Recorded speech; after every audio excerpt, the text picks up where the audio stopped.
We don't need to bring up the fact that we recorded the last episode, huh? Because this is. Why not? We are true. We are honest. We're always. I was also just thinking about it. I was like, no, it's fine. All right. You ready? Yes. All right. 1, 2, 3. Hello and welcome to our podcast, the 2 a.m. Club. The Honey Bunnies. How you doing, my love? I'm good. How You're are good. you? You're not tired anymore. Not like the beginning of our last episode. No, I'm kind of awake. Used already a couple of my energy, so we actually just recorded an episode, so you know how it is as a podcaster. The idea is to always record in advance, so you have, if there's anything coming in between, you have a couple of episodes in the pipeline. And Plus, it's also very difficult to.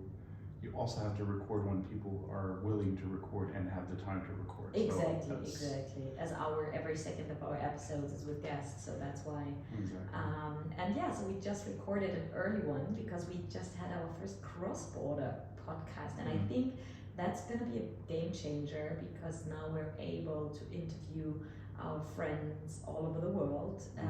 That can't come to Dubai. Exactly. Or we can't go to them. Yeah, so we just had a beautiful episode with our friends from Texas. Here it was 6 a.m. and for them it was 9 p.m. They go to bed now and our day is starting. Exactly. It was a great episode. It was amazing. I'm still very inspired and just feel really good about this. Right? Everything, like every single the more podcasts that we do, the more. I really don't like to use the word podcast because it's really more of a discussion cast, right? It's really a discussion we have with other parents.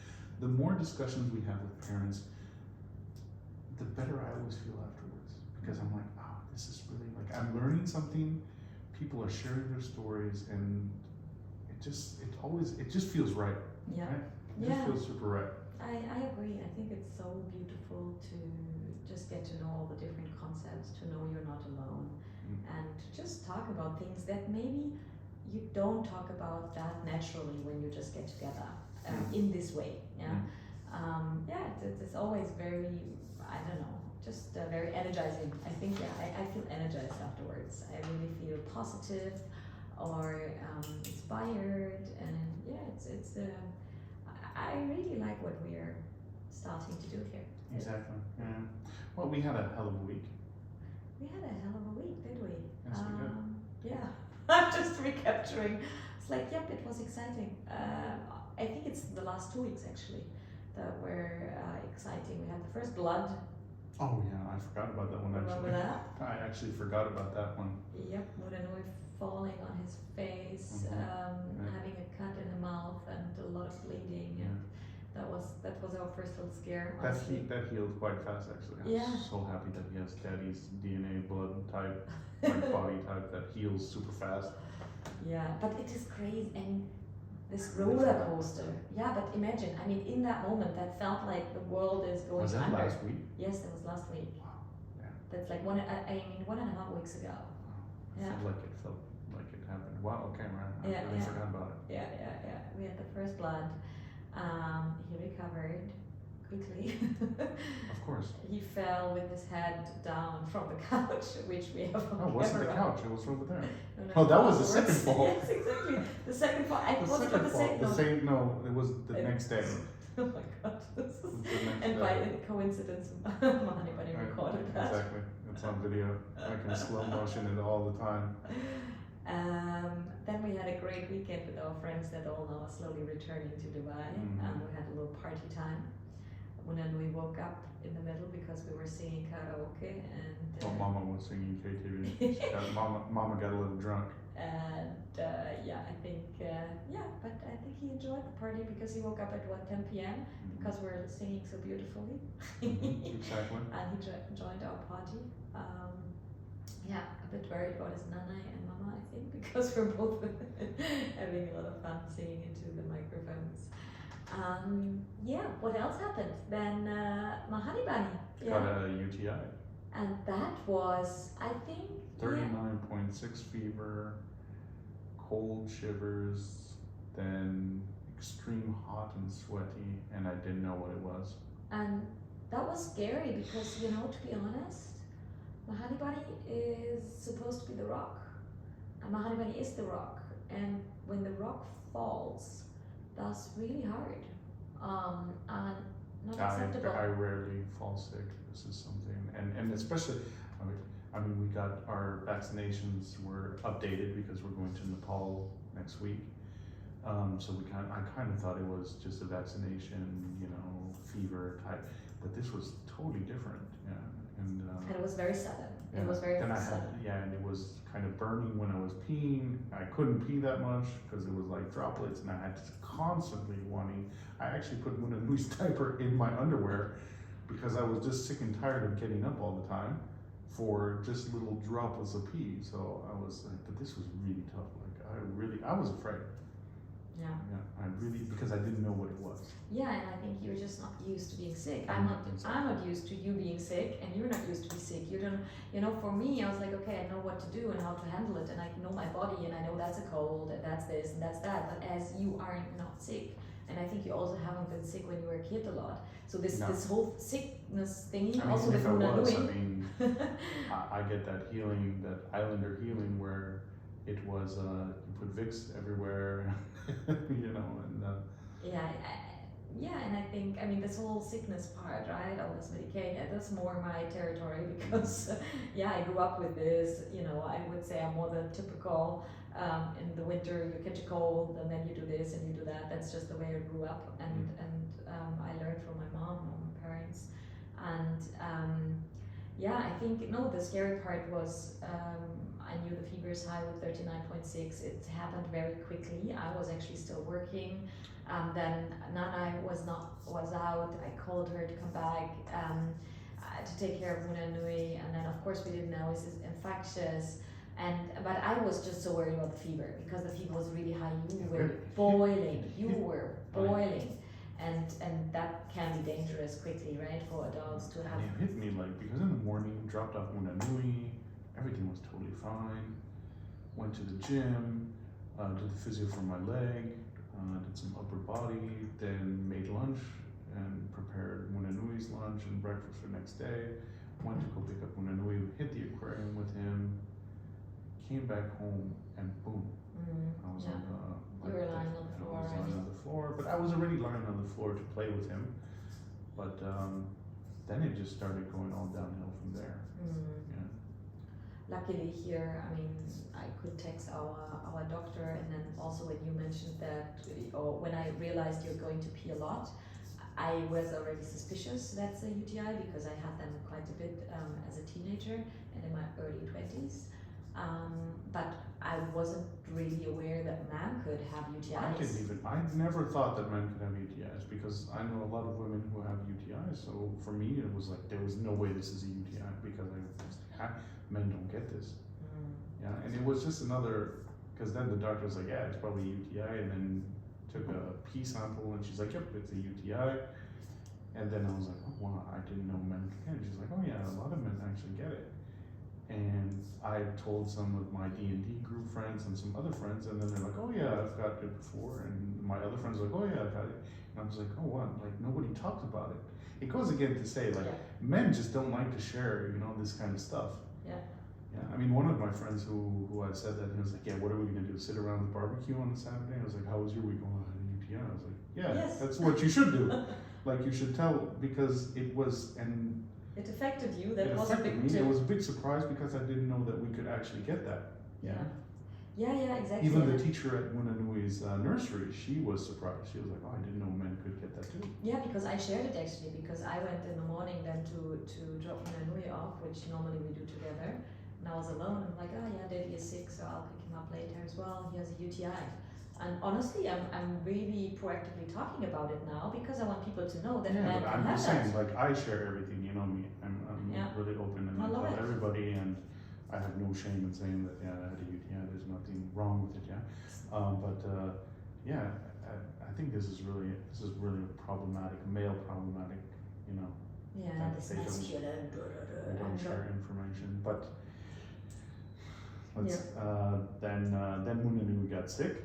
Yeah, and then I mean, just to finish off the UTI part, you went to the. I'll come back to it afterwards. Okay. Because there was this part about the whole. I want to tie it up with the parenting part.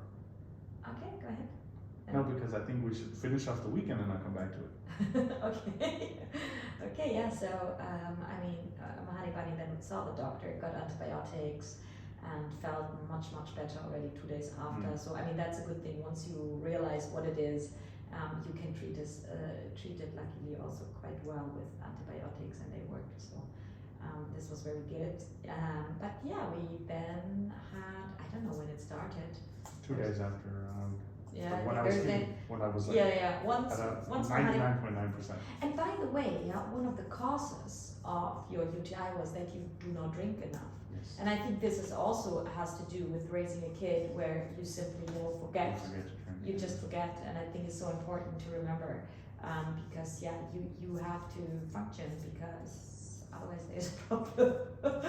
And as hard as that sounds, right? And yeah, because then what happened? Munanui, 2-week nursery. Boom. Boom. You know how it is. Take all my money for nursery and we will give you viruses. That's how it is. But Munanui got sick, but it's always the same stuff. He's teething at the same time, his back molars are coming out. As Dr. Barber would say, low immune system plus nursery equals viruses equals sickness. This is just what it is. But he's already much better today compared to before. But now I want to tie in. So the thing is, when I had my UTI, when you brought Munanui to school that day, this was the first time that I was not there to bring Munanui to school. And for me, I was crying on the couch when he sent me that picture of you guys in the taxi, and it really felt like it was so much more painful than actually the UTI itself. Yeah, crazy, yeah. Which is really crazy, right? Yeah. It's really, really crazy. As much as you bitch and moan about him. Like I'm the only one who does.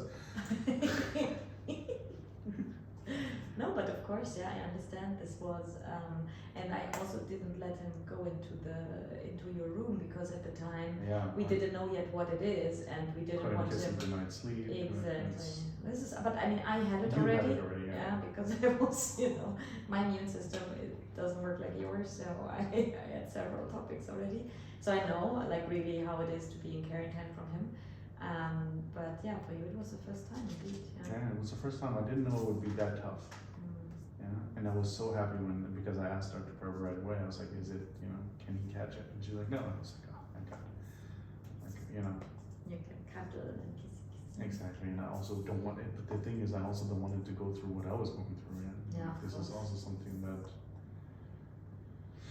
it was pretty hard. Yeah. It's pretty hard. I don't know. Some of my friends on Facebook or Instagram, I don't remember.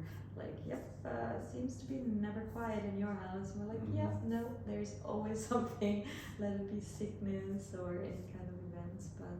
I mean, it was never quiet already before, but now it just became even more less quiet. And I think it was a reminder, I mean, you being down, I mean, and now I'm joking about it, but it is not normal, yeah, and I think also UTIs, as I remember when I had it as a teenager and later in my teens, actually my university time, it was very, very closely related to stress as well. Because when you're stressed, you forget to drink.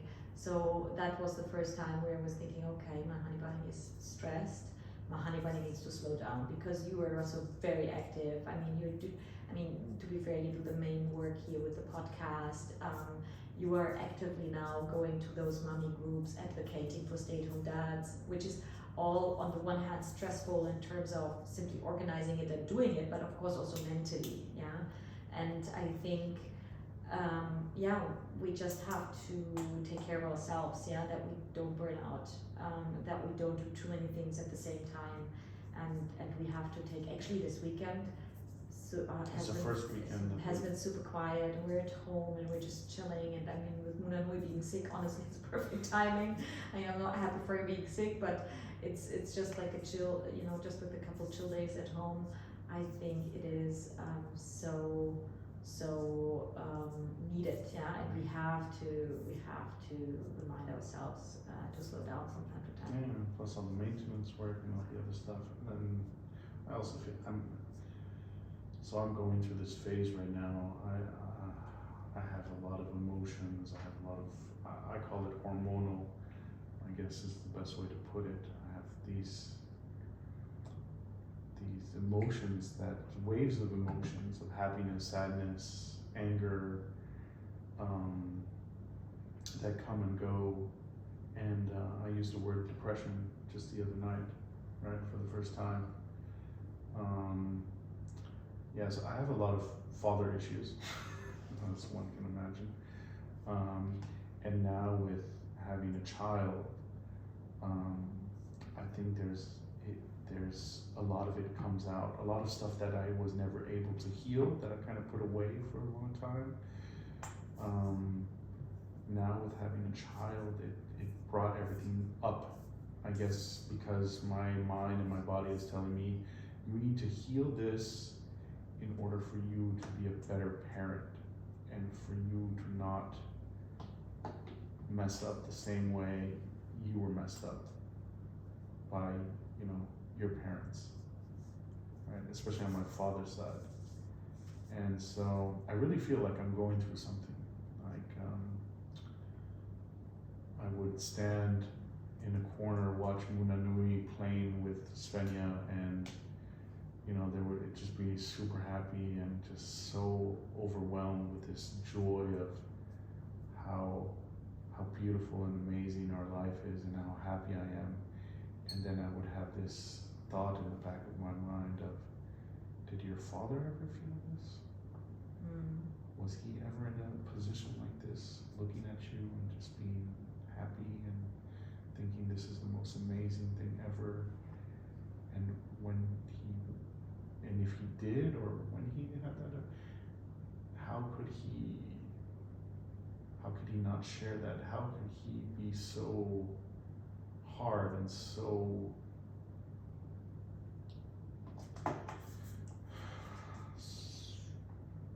it's and then these emotions, this sadness, this just overwhelms me because I cannot understand. And I think Julie, what she said in the last podcast really hit home, that really,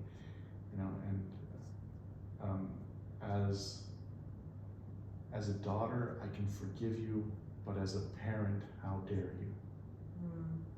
Yeah, this is such a, this is, wow, that was a very powerful, yeah, note. Just what a sentence.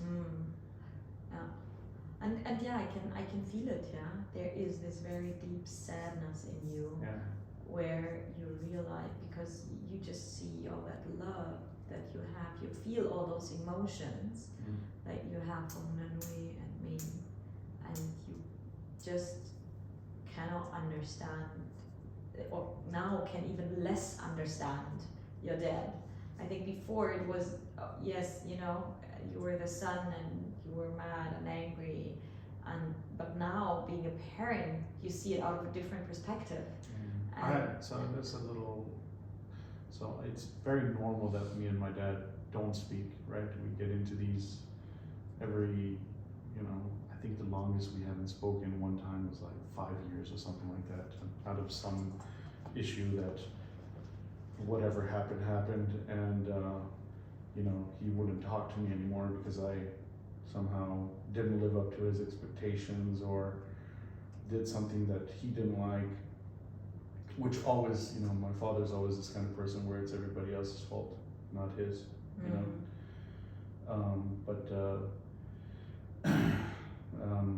but now it's been 2 months since he hasn't talked to me again. The last time we talked, he sent over a book of his life for Munanui with our family ring, which I was only supposed to get when he dies. So that was already a big, what's going on there. And then in the book, which is an amazing life he lived, was really about him, but I wasn't in there. There was no part there was no chapter of him being a father, which I am a part of his life. Yeah, like my life is, you know, chef, motorcycle, like that's my whole life. But Munanui, being married, my mom was not in the book. Yeah, being married, having a child, that's also something in your life. It's not only, you know, having this business, being you know, traveling around the world, yeah, and then having his apartments, and like Jaime was in the book more than I was. Jaime being My dad's right-hand man. yeah. The person I always ask my dad, is Jaime the son that you wish you had? And I always tell him that. I was like, Jaime's always the son you wish you had. And he always tells me, no, that's not true. And I'm like, I know it is. I just don't want to say it, but I can feel it. And when he gave me that book, and it was for Munanui to learn about his grandfather, it really even shone more because of the fact that, and his new wife is in there, his daughter is in there, but I think there's one picture or two pictures inside, but it's like I'm a blimp. It's like I'm this little picture inside of, you know, his whole life. But I also feel that my dad is I'm very successful, I came from nothing and built up my empire, and yeah, which is really true, but I'm his biggest failure. Yeah. And when you said that the other day, and that this is the reason why he does not focus on this chapter, it is exactly because of that. He knows he failed you. Exactly. And in his role as a father, he failed, and he is old, and he simply doesn't want to admit it. And I know what his answer is going to be. Yeah, but I did the best I could. I did the best I could with the tools I had, and I could answer him directly. When you built your empire of companies and real estate, you didn't do the best you could. You did the best. That's it. You sacrificed your life, my childhood, to be the best at that, without any tools, without knowing how to do it. You didn't do the best you could, you did the best. And for me, you did the best you could. Yeah. And you know, and yeah, I was his failure. And the failure is the stuff you don't want to talk about. Yeah? And I can feel it in that book, that's what it is. And I think, that's what makes me so sad, right? Because I know there's so many things that you didn't get to experience as a kid, and I think that's not what you're going through, because you see that, right? Like planning the first Christmas with a Christmas tree and presents under the tree and getting all excited in that period of the time. You unfortunately didn't experience that as a kid. Traveling with Munanui, I did all that stuff. Yeah, I traveled, back and forth between Tahiti and America, which was super lucky, but I was alone traveling. Yeah. I traveled with my mom and my stepdad. We did the whole highway, the California coast, which was awesome. Arizona, this was really cool. Yeah. Like a few years back, my dad texted. They went on a trip with his new wife and his kid, not the daughter.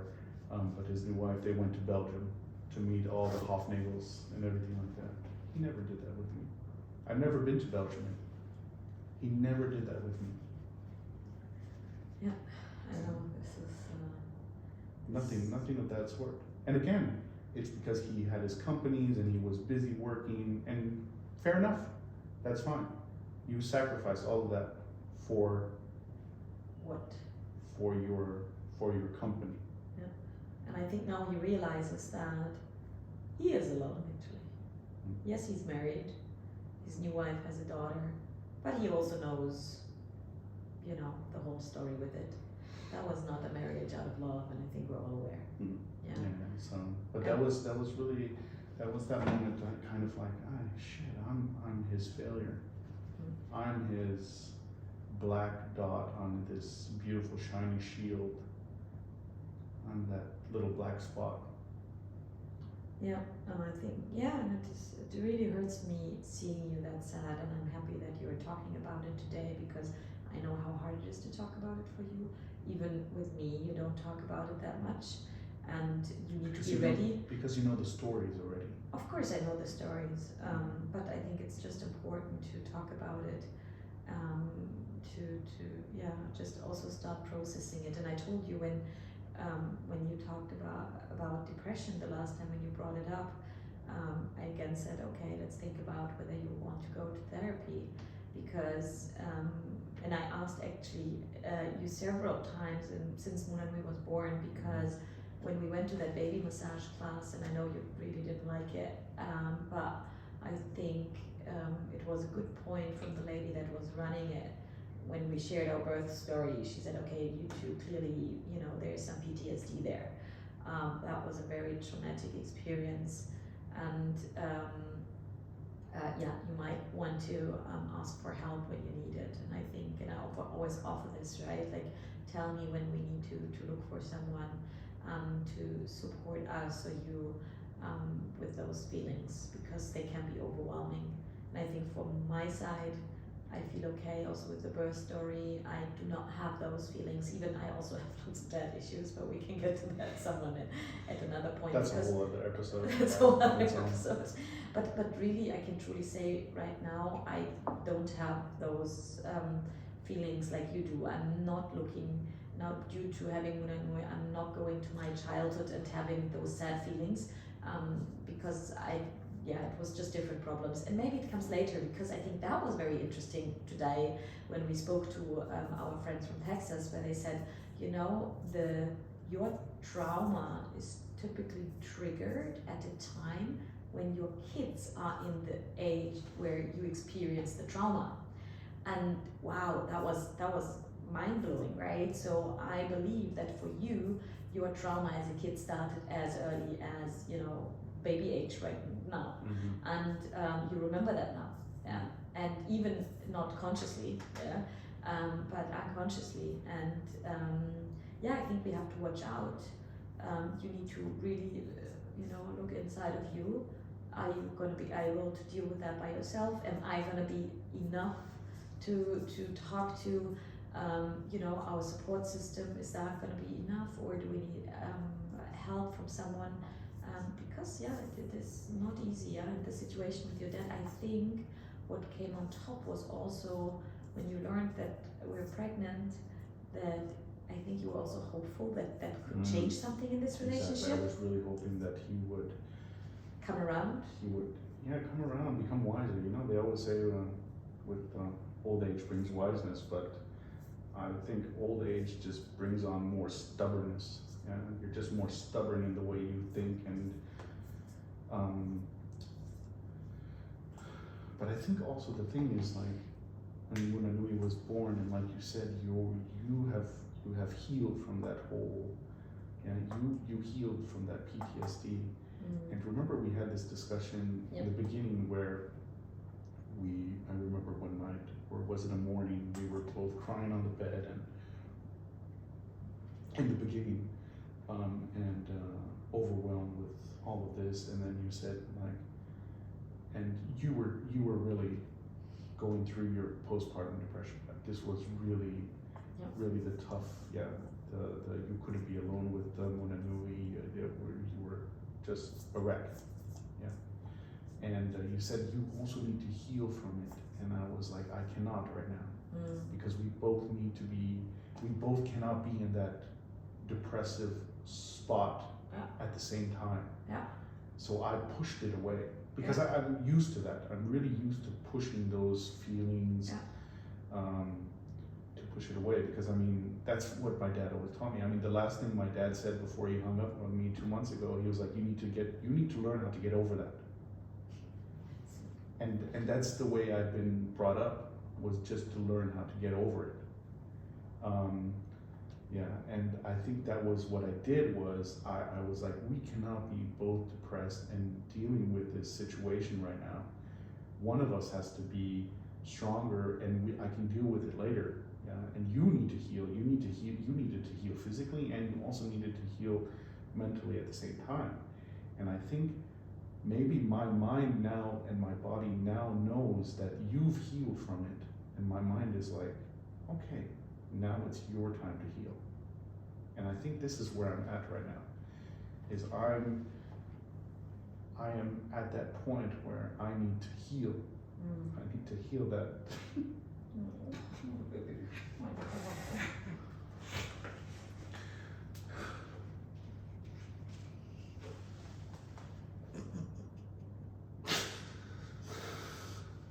I need to heal that little boy inside, and I also need to heal from Munanui's birth. Yeah, I need to. But somehow the little boy inside, he just needs more work. It's just so much more harder.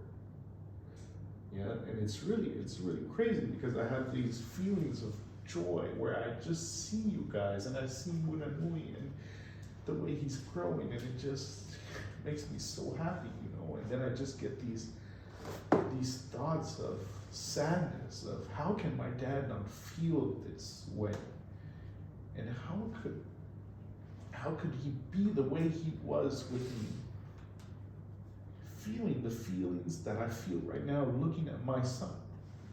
And it's really like, how dare you? Yeah, and I know there's a lot of anger from your side. A completely new perspective that you didn't have before.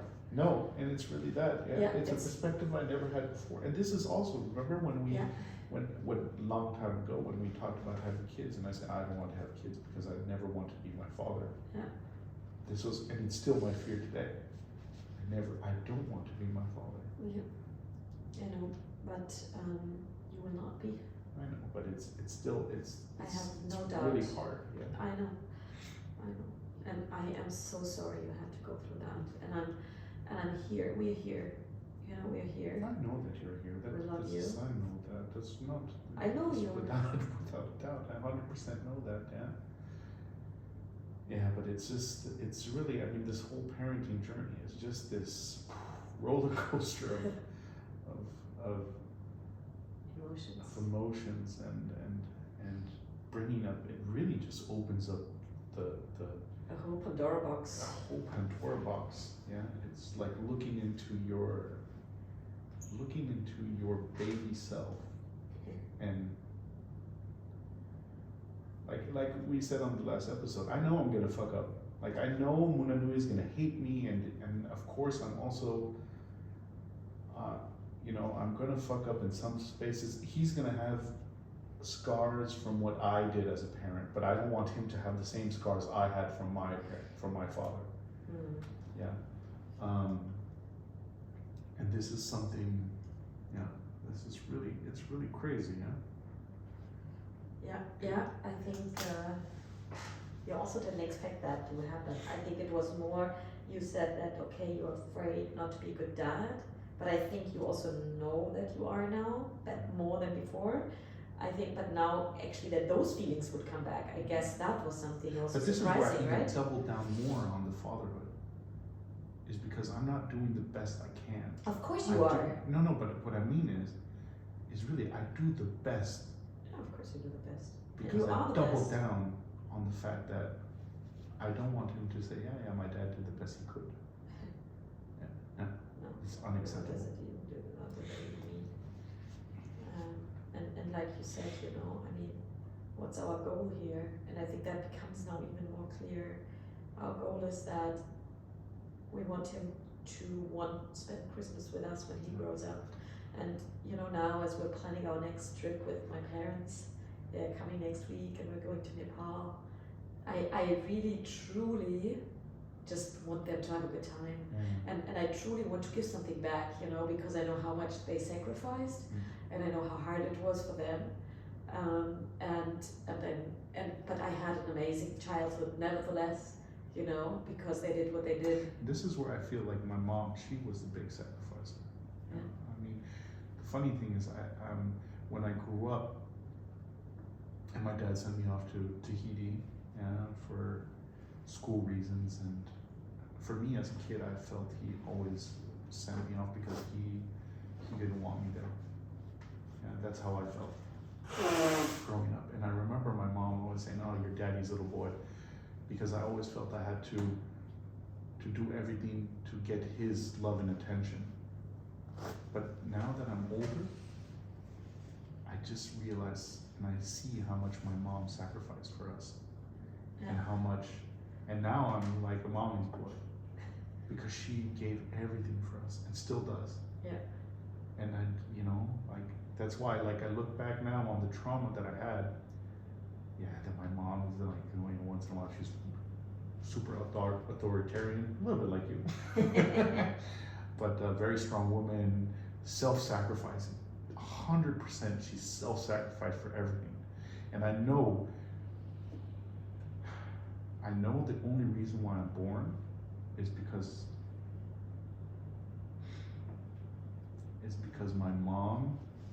my mom escaped to Tahiti to have me, because she was pregnant with another kid before me, from my dad, and he forced her to have an abortion because he didn't want to have kids.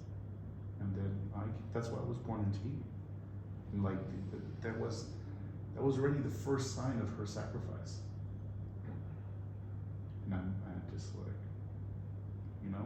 you don't see it as a kid, but you get older and then you see these things and you're like, oh damn. Yeah. She ran away so she would be able to give birth to you. Yeah. So Actually, sacrifice. technically, it's really true. My mother's pregnancy was probably under fear, and she had to run away, and I was in that belly. I mean, I talked about it with my mom like 2-3 weeks ago, and I remember I can still see her tears running down, and for her, it's as if it happened the same day. Like her emotions, the tears she had, everything. You never really truly heal from something like that. I could feel that through her. I could see it in her eyes. I can see it in the tears, and I could just see that she still was hurt by all of that. And yeah, it was, yeah. So I love you, Mama.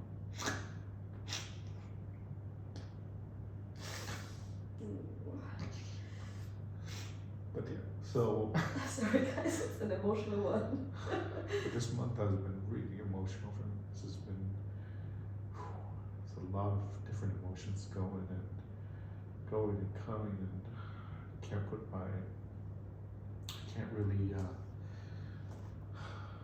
really put my finger on what exactly it is, but there's just so much stuff going on, and I can really feel that I need to heal from that whole mess. Yeah, and yeah, so great 2 weeks.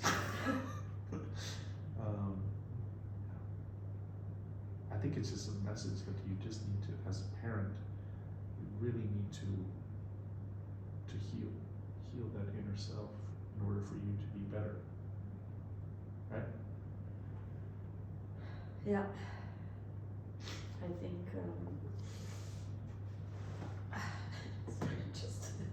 I tried to do some selfies while we're crying here, which is a bit weird. A bit weird.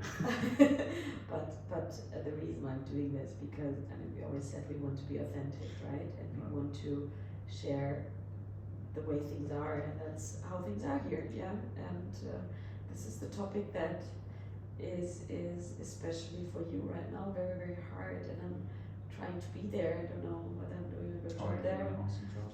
I also think if Munenui looks back at this or listens to this later on in life, I also want him to learn the fact that you need to be open. Yeah. You don't need to press everything down into this black ball of just pain and anger and everything.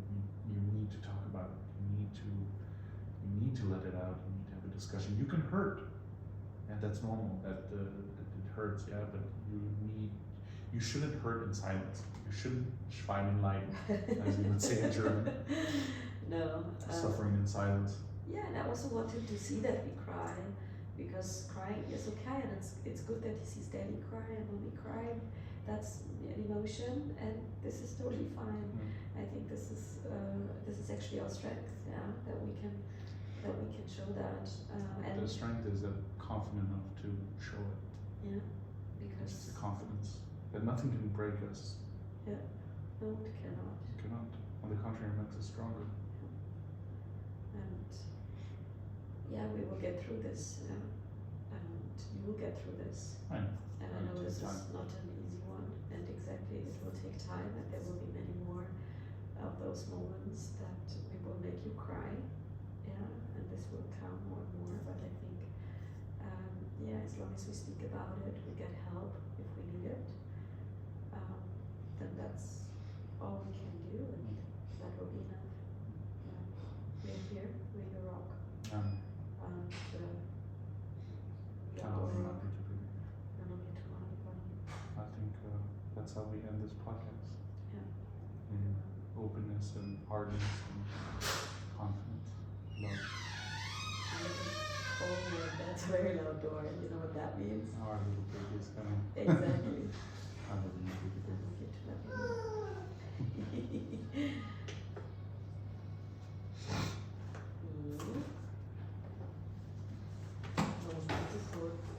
No, 32 minutes left of. Whew, that was tough. That was very tough. That was a hard one. You feeling a bit better? A little bit. Lighter? A little bit lighter, yeah. Very brave.